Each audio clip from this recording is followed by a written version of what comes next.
माझी फॉर्च्युनर होती. Bank loan केली, चोरीला गेली, ती अजून सापडली. तुटून पडायचं काम आहे आपलं. घाबरणं आपल्या डिक्शनरीत. मराठा आरक्षणाचं तुम्हाला वाटतं इकडे फरक पडायचं? देशभराला हादरवलं त्या प्रकरणाने. पॉशचे प्रकरण जो होतं, पॉश ऍक्सिडेंट होतं कल्याणी नगरचा.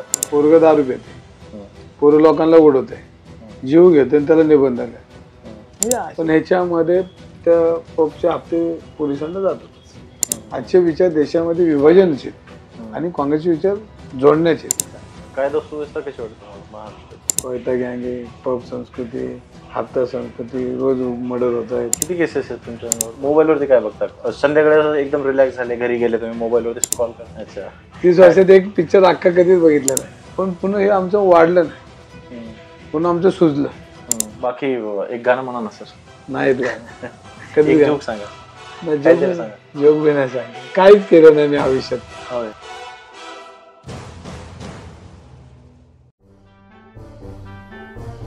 रवींद्र धंगे घ्यायचं हा घेऊन टाक. काय नाही, मुलाखत चालली.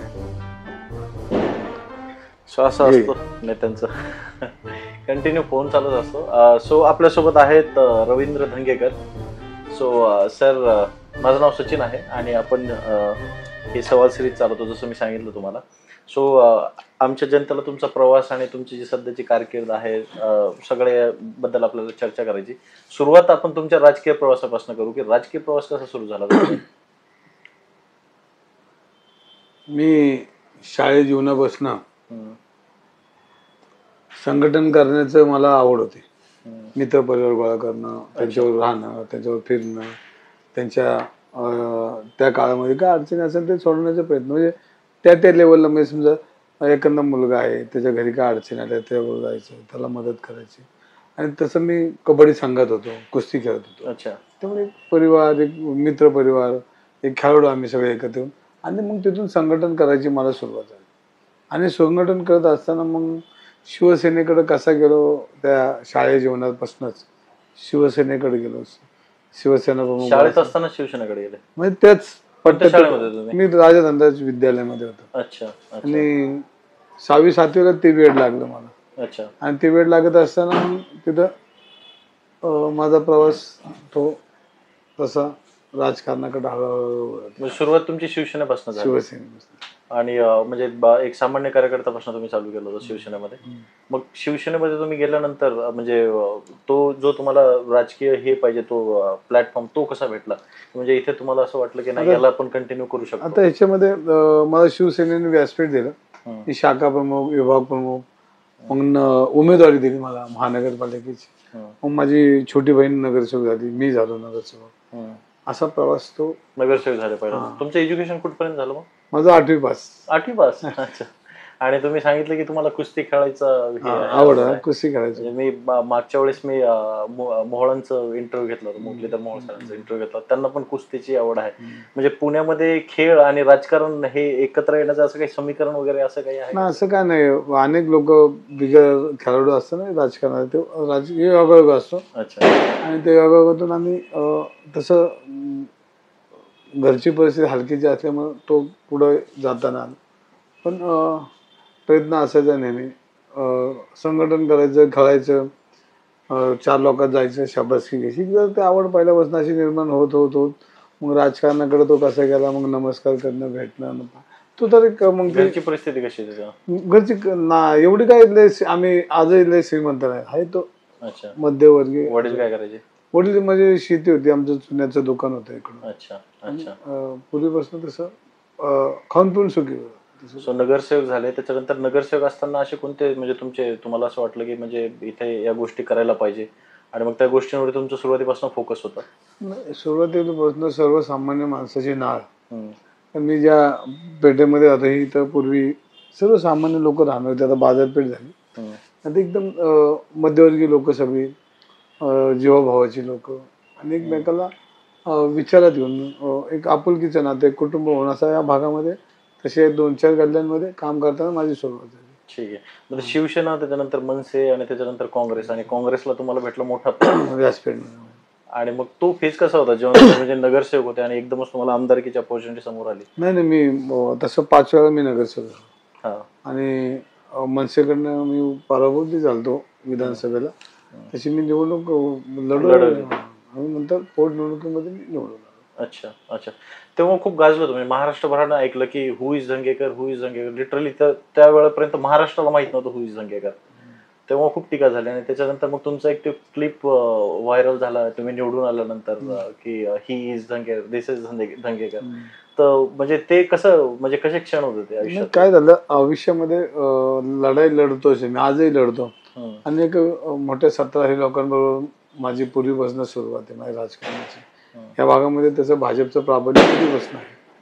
आणि नगरसेवक होताना बी मला ह्या सगळ्या गोष्टीला तोंड द्यावं लागलं. मग राजकीय हल्ले प्रतिहल्ले आजही होतात आणि त्या काळात बी होत होते. त्या काळात छोटे व्हायचे, आता मोठे व्हायला लागले. पण ही एक उभारी आणि एक मनापासून इच्छा की लढायची आपल्याला, आणि लढताना आपल्याला रडायचं नाही.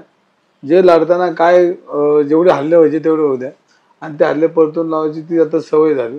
आणि रोज माझ्यावर हल्ले होतात तुम्ही बघत असता, आणि त्याला आता काय सवय झाली. रिसेंटली केस झाली तुमच्यावरती, ते काहीतरी वाटप करण्याचं काहीतरी सामान असं काहीतरी होतं. ते गेली 30 वर्षापेक्षा जास्त आम्ही दिवाळी सर्जम योजना करतो.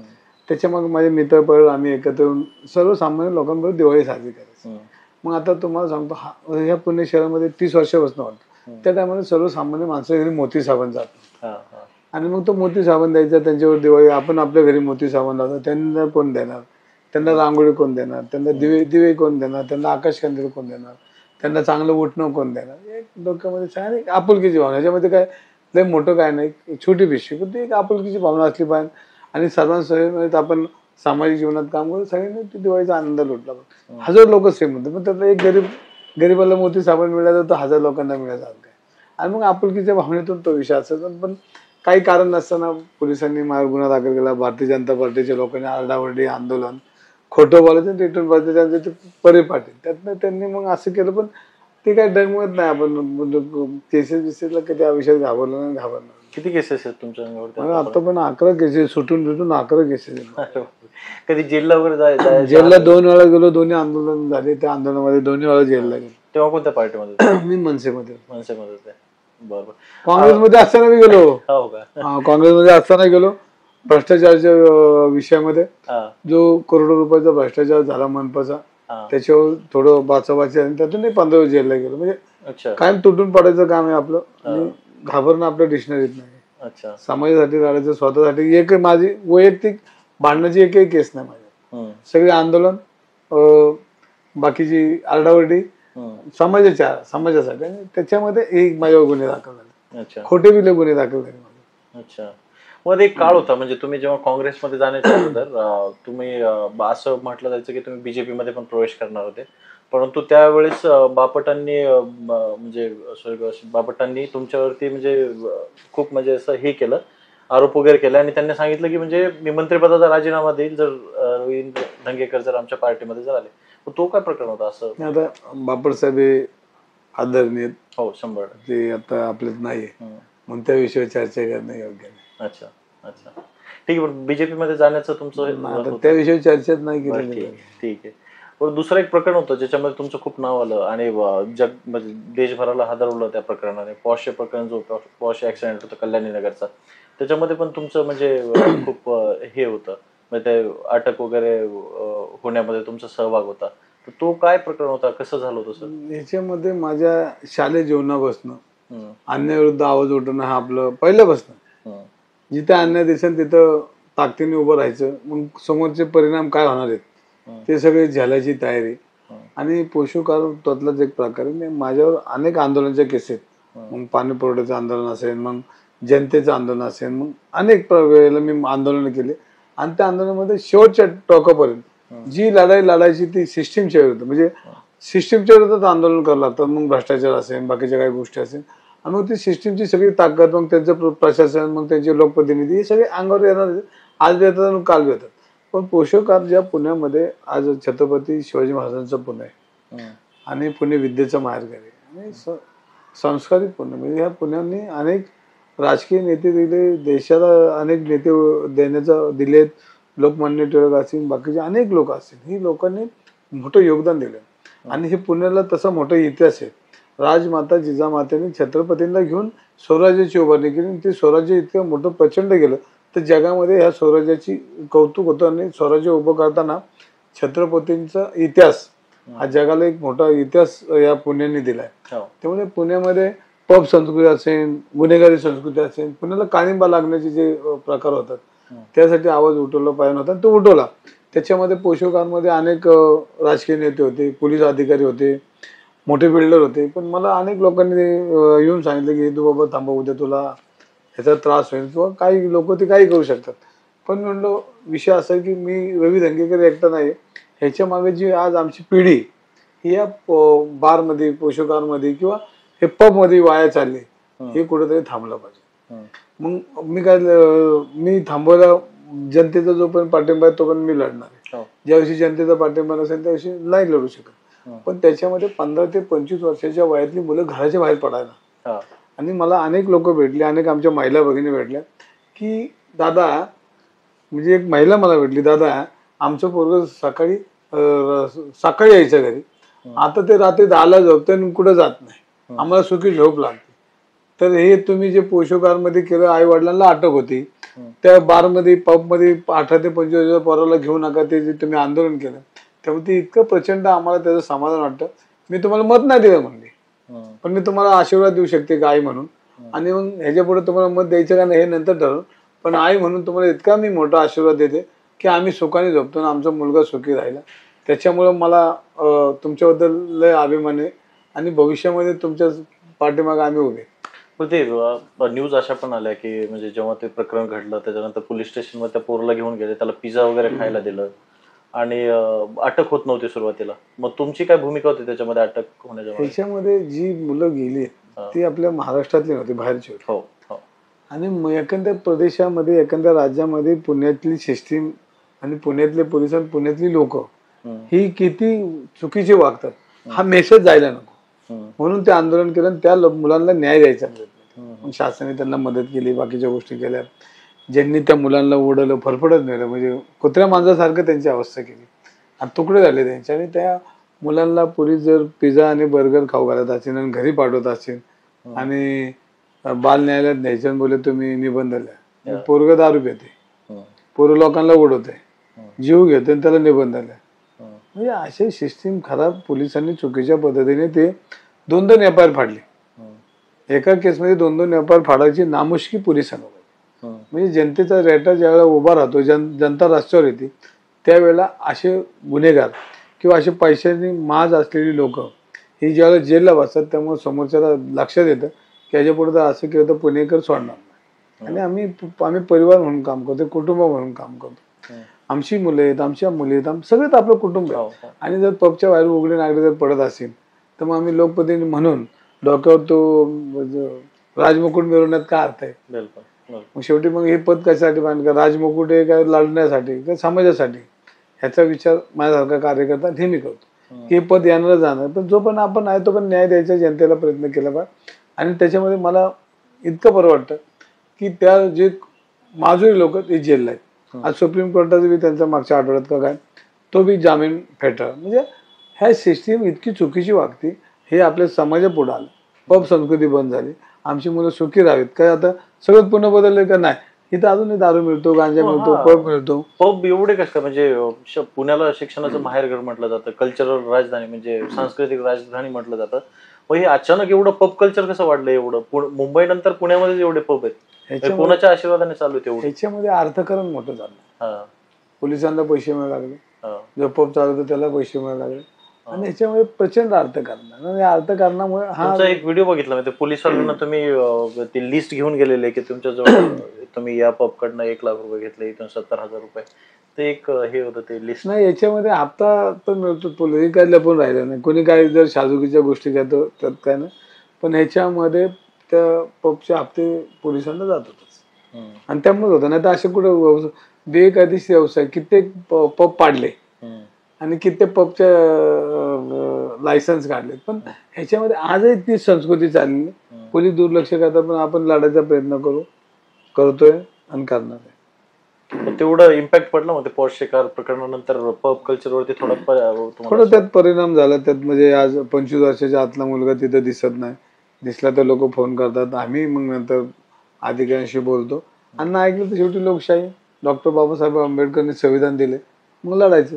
मग ते अधिकाऱ्याला एवढ्या याने तो व्हिडिओ बघितला का, तेव्हा असं वाटत होतं की अधिकाऱ्याला एवढ्या हिमतीने तुम्ही बोलताय, असं शिव्या वगैरे देतो, म्हणजे भांडत होते तुम्ही त्यांना, ते पोलीस अधिकाऱ्यांना, ती तेवढी हिंमत कुठून येते सर? हिंमत आहे म्हणून तर आपण लढतोय ना.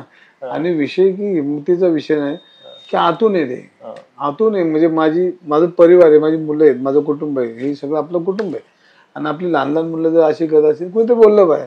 माझा मुलगा तिथं दिसतो, माझी मुलगी दिसते, माझा भाचा दिसतो, माझी भाची दिसते, आणि ते जर अशा पद्धतीने जर वावरत असेल आणि पोलीस काहीच करत नसेल, तर आतले एक दंगेकर एक आहे ना, आतला एक दुष्परिणाम भोगावं लागतात तुम्हाला त्याचे? 100 प्रचंड. किती त्रास आहे मला. आज मला गृह खात्याची देवेंद्र फडणवीस त्रास देतात, पण आपण लढायचं.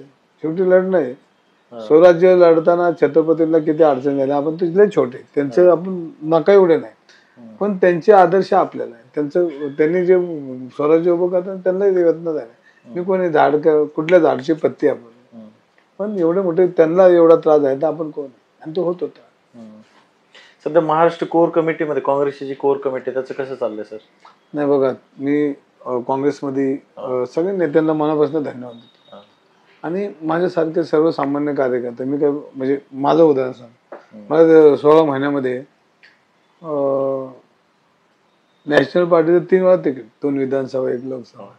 त्यामुळे मी पूर्वी काँग्रेसबद्दल जी काही लोक बोलायची, तो भ्रम माझ्यात नाही राहिला. कारण सर्वसामान्य घरी मी कोणाला तिकीट मागा, मला घरी येऊन उमेदवारी दिली 2 वेळा. आज मी घरी मी कुठल्या नेत्याला भेटलो ना, फक्त मी माझ्या पक्षाला माझा अर्ज दिला, मला द्या, आणि त्यांनी परत एकदा दिली. हे माझा विश्वास दाखवला.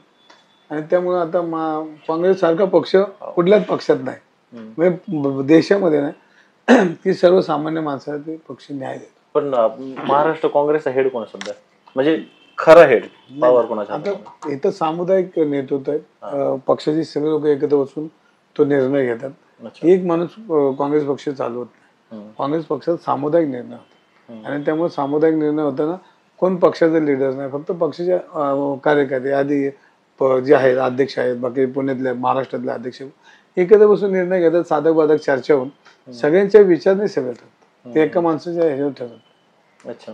आणि मग काय विजन आहे काँग्रेसचं? सपोज आता निवडणुकीनंतर जर तुमची जर सत्ता आली, तर विजन काय महाराष्ट्र काँग्रेसचं? देशामध्ये काँग्रेसने ह्या देशाला स्वातंत्र्य करण्यापासून काँग्रेसचा इतिहास, आणि काँग्रेसने या 70 वर्षामध्ये देशाला प्रचंड दिले. हा देश उभा केलाय. राजीव गांधींनी संगणक दिला, त्याच्यात रेल्वे दिली, विमान दिलं, मिलिटरी दिली, सगळं ह्या देशामध्ये काँग्रेसच्या काळामध्ये उभं राहिलेलं, सगळं उभारणी केलेली. आणि आता नंतर बीजेपी आपल्या त्याला रंगरंगोटी करताना आता चालले ते भ्रष्टाचारचे डोंगरचे डोंगर होता उभे राहतात, ते आपण बघतोय. पण ह्याच्यामध्ये काँग्रेसने या देशाला प्रचंड दिलेलं आहे. आणि काँग्रेस ह्याच्या पुढे दिशा देणारा पक्ष, सर्वांना घेऊन जाणारा पक्ष, सर्वसामान्यांचा विचार करणारा पक्ष, आणि त्यामुळे काँग्रेसला एक विचार आहे, आणि तो विचार देशाला त्याचे परिणाम चांगले दिसतात. आजचे विचार देशामध्ये विभाजनाचे आणि काँग्रेसचे विचार जोडण्याचे, हा फरक आहे. अच्छा अच्छा. म्हणजे जर सत्ता आली तर रवी धंगेकर मंत्री म्हणून पण दिसू शकतात आम्हाला? असं काय नाही. अरे असं कसं? म्हणजे तुम्हाला जो एक्सपोजर भेटलाय कमी वेळेमध्ये, 1.5-2 वर्षामध्ये, म्हणजे तुम्ही अगोदर पण 6 वर्षापासून आहात काँग्रेसमध्ये, राईट? पण या 1.5 वर्षामध्ये तुम्हाला जे एक्सपोजर भेटला आणि तुम्ही स्वतःला प्रूव्ह करून दाखवलंय, राईट? सो त्या हिशोबाने जर विचार केला तर म्हणजे चान्सेस आहेत असं, म्हणजे तुमची इच्छा आहे का? नाही, इच्छा नाही. इच्छेला आपली इच्छा काय बी असते, पक्षाची मी आता सामुदायिक निर्णय होतो, आणि त्याच्यामध्ये पक्ष हा त्यांना चालवायचा असतो. एकाला सगळं दिलं त्या पक्ष चाललं पाहिजे, बाकीची लोक आहेत. आणि आपलं काय, आपण आपलं जनतेपुढे जायचं, नमस्कार करायचा, जेवढी कामं करायची तेवढी करायची. शेवटी आपण काय जादूची गांडी नाही की फिरवली की सगळं सोन्याची नाही. आपण जनतेची जेवढे आशीर्वाद घ्यायची तेवढे आपण घेतो. मग जनतेचे काम करत असताना, म्हणजे सपोज आता तुमची सत्ता नसताना तुम्ही आमदार होते, तर काय अडचणी येतात अशा सत्ता? अडचणी तर प्रचंड येतात, पण त्याला मात करून मी काम करण्याचा प्रयत्न करतो. मग अडचणी तर प्रचंड आहे. पूर्वी राजकारण असं नव्हतं, आताचं राजकारण बदला, ते राजकारण चालू आहे, बदलेचं राजकारण. पूर्वी विरोधकाला बी तेवढं मान सन्मान देऊन त्याचं काम करूया, तर बदलाच. त्याला टेचून टाकणं, ते आरोप करणं, आपण लय शहाणे समोरही वेळ आहे असं दाखवून, म्हणजे आजची जी सिस्टीम राजकारणाची खराब आहे. आणि त्याच्यामध्ये पुण्याचं किती वाटोळ झालं सर? नाही, वाटून आणण्यापेक्षा किंवा प्रगती किती झाली? वाटोळ प्रगतीपेक्षा हे राजकारण खराब झालं. म्हणजे लोकशाहीच्या ह्याच्यामध्ये जो विरोधकांचा सन्मान व्हायचा तो आता सन्मान होतो. आणि त्यामुळे विरोधकांना नसते नाबूद करणं, कुरघोड्या करणं, त्यांना राजकारणातून घरी बसवणं, त्यांच्यावर खोटे नाटे आरोप करणं, त्यांना चुकीच्या पद्धतीने त्यांना ट्रीट करणं. त्यामुळे आजचं राजकारण भीतीत आहे की तसं सर्वसामान्य माणूस घाबरतात राजकारण.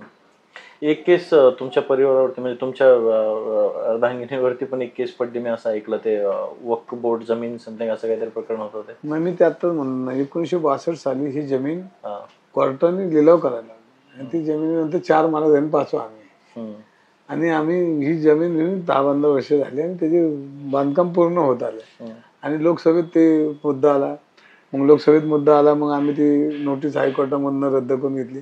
पण दुसरा एक अर्ज काढला, तयार केली. म्हणजे हे कुरघोडीचं राजकारण. देवेंद्र फडणवीस साहेबांनी हे लक्ष दिलं पाहिजे. आपण काय करतोय त्याला मागे जाऊन किंवा राजकारणात बघून आपण केलं पाहिजे. ते विरोधी पक्षामध्ये होते, पण विरोधी पक्ष नेते असताना त्यांचा चेहरा डेव्हलप करताना त्यांना एक चांगला कार्यकर्ता म्हणून मला, म्हणजे मी काय शिफारस, पण त्यांना विरोधकांनी तेवढीच मदत केली. त्याच्यातून त्यांचं भविष्य उभं राहिलं. पण आज त्यांनी ते त्या पद्धतीने वागत नाही. ते चुकीच्या पद्धतीनं जे कुरघोडी करतात. आम्ही 100 रुपयाचा भ्रष्टाचार नाही केला तरी झाले. सरळ घेतली नोटीस द्यायला. नॅशनल बँकेचं कर्ज आहे आमच्यावर. नॅशनल बँक असं कर्ज देते का वक्ष जागेला? कधीच देत नाही. पण फक्त राजकारणामध्ये आम्ही आहोत, आम्हाला नसते नाबूद करायचं, आमचा संसार उघड्यावर पाडायचा, आम्ही बरबाद झालो. पण ह्या पद्धतीचं राजकारण आज ह्या देशामध्ये, राज्यामध्ये, पुण्यामध्ये तेच चालू आहे. कायदा सुव्यवस्था कशी वाटते तुम्हाला महाराष्ट्राची? आता कालच एका चॅनलला मारले पोलिस, लोकशाहीच्या का कुठल्या तरी. मला सकाळी फोन आला. आणि आज गुन्हेगारी प्रचंड वाढली. कोयता गँगे, पब संस्कृती, हप्ता संस्कृती, रोज मर्डर होत आहेत. रोज लोकांना, सर्वसामान्य माणसाला चौकीमध्ये सन्मान नाही, मान नाही, गुन्हेगारांना खुर्ची आणि सर्वसामान्य माणसाला खाली बसवतात. अशी परिस्थिती ह्या राज्यात, शाहू फुले आंबेडकर विचाराच्या राज्यात, काही तसं मला बरं वाटत नाही. इतकं प्रचंड चुकीच्या पद्धतीचं पोलीस खातं वागतंय आणि त्याचा वापर राजकारणी लोक करून घेतात. समोरच्याला नस्तेनाबूद करण्याचं काम पोलिसांमार्फत करतात. एक प्रकरण झालं होतं, आपण जर आता मुंबईचं जर बघितलं तुम्ही, बाबा सिद्दीकी मोठे राजकीय नेते होते, त्यांचं पण हे प्रकरण झालं. सो त्याच्यानंतर काय रिॲक्शन होती म्हणजे राजकीय सर्कलमध्ये? नाही तर प्रकरण एक ना, हजारो प्रकरण त्या महाराष्ट्रात. आणि याला आता तोंड द्यावं लागतं जनतेला. आणि चुकीच्या पद्धतीने मांडणी करून पोलिसांनाच दबाव टाकून चुकीच्या पद्धतीचे माणसं संपवण्याचं काम, विरोधक संपवण्याचं काम, नसते नाबूद करण्याचं काम. आणि ते लोकशाहीला घात आहे. अच्छा. म्हणजे राजकारण असं जर ऐकलं तर खूप स्ट्रेसफुल आहे. तुम्ही स्वतःला शांत करण्यासाठी काय करता सर? काय आवडतं तुम्हाला? काय आवडतं? काहीच नाही आवडत. म्हणजे गाणे की नाही, काय ऐकलं नाही? काय गाणे बिणे काय नाही. पिक्चर कधीच बघितलं नाही. अच्छा. 30 वर्षात एक पिक्चर अख्खा कधीच बघितलं नाही. मोबाईलवरती काय बघतात? संध्याकाळी एकदम रिलॅक्स झाले, घरी गेले, तुम्ही मोबाईलवरती स्क्रॉल करता? बातम्या, इंस्टाग्राम, फेसबुक असं नाही बघित. तुमचं इंस्टाग्राम प्रोफाईल पण बघितलं मी, चांगलं. ते कोण म्हणजे तुम्ही स्वतः? माझा मुलगा करतो. मी आता इंटरव्ह्यूच्या अगोदर एका मित्राजवळ गेलो होतो आणि तो मला सांगत होता, ते ग्लोबल हॉस्पिटल माहिती आहे तुम्हाला, दत्तवाडीमध्ये. ते म्हणजे मी म्हणजे असं कधी पण ते चहा प्यायला बसलो, कधी पण असं एखाद्याला असं बाजूला बघितलं की रवी धंगेकर बसलेला असतो आणि एकदम सामान्य माणूस, असं कोणाला वाटणार पण नाही की आमदार आहे म्हणून. ही सिम्प्लिसिटी सर, म्हणजे काय मोटिवेशन असतं याच्यामध्ये? नाही बघा, मी माझला स्वतःला एक माझी चौकट आखून घेतली. पद असताना आणि पद नसताना, पद असताना आणि पद नसताना, तेवढं भान माझ्याकडे. पद असताना का असताना, पद नसताना का. आता मी अनेक नेते बघितले, पद नसताना त्यांना नमस्कार घालायला लोकांना. आपण असं समजायचं आपल्याला पद नाही. पद हे येणार जाणार असतं. पद काय तुमच्याकडे कायम नाही. त्यामुळे पद नसताना तुम्हाला तीच लोकांनी असं माजल्यागत वागायचं नाही होतं. आमदार होता तसं होतं ना, आताही तसंच आहे. आपलं स्वतःला माझी चौकट आखून. किती फरक पडला आमदारकी नंतर? म्हणजे गाड्या गिड्या आल्या का सर कुठल्या? गाड्या फॉर्च्युनर असं काय फॉर्च्युनर म्हणजे आमदारकीचं ते आमदार झाले की फॉर्च्युनर आणि ते इंडिव्हिज्युअल असल्या गाड्या आहेत. तुमच्याजवळ काही बदल झाला का? नाही ना, माझी फॉर्च्युनर होती. बँक लोन केली, चोरीला गेली, ती अजून सापडली. चोरीला गेली? चोरीला गेली, अजून सापडली नाही. Law and order. आणि आता कोणती गाडी मग? नाही आता काय ना, आता कुठले मित्र येतात, गाडी घेतात. आणि मी आता प्रवास गाडीवरच कुठं, मला टू व्हीलरचा प्रवास. कुठला मित्र कुठं झाला एक फोन कर, भाऊ येऊ का, तर लगेच. बाकी माझ्या स्वतःला गाडी नाही. स्कूटी वगैरे? हा टू व्हीलर आहे. टू व्हीलर आवडीचा विषय. कसलं ट्रॅफिक झालंय सर इकडे, म्हणजे किती जाम आहे, असं परेशानी किती होती लोकांची. चालत लवकर पोहोचतो. चालत लवकर पोहोचतो. आम्ही आता मोटरसायकलवर एवढी परेशानी होत होती आमची. पुणे बाजारपेठ आहे ही, छत्रपतींपासून पुण्याची पेठ आहे. त्यामुळे इथं डेव्हलपमेंट होतं ना, त्या 700 वर्षापूर्वीचा विषय. 7व्या वर्षानंतर इथं काही डेव्हलपमेंट नाही. रस्ते डांबरीकरण झाले, ड्रेनेज लाईन पडली नाही, पण इथं पूर्वीचं पण आहे. या सगळ्या पेटा छत्रपतींनी वसवल्या, काय पेशव्यांनी वसवल्या, काय अनेक राज्यकर्त्यांनी इथं वसवलं. सदाशिवपेठ, नारायणपेठ, रायवारपेठ, शनिवारपेठ, कसबापेठ, मंगळवारपेठ, हे जे त्या राज्यकर्त्यांनी वसवलेले पेठ आहेत. मग 700 वर्षापूर्वी हे विजन नव्हतं की इथं मग एवढी लोक पुरं तयार होती. तो एक लोंढाच आला, म्हणजे महाराष्ट्राचा आता सेंटर पॉईंट झाल्यासारखं झालं पुण्याला. नाही, 1961 सालाला पुण्याला पूर आला. 61 ला पूर आला आणि मग पुण्यामध्ये डेव्हलपमेंट जोरात आहे.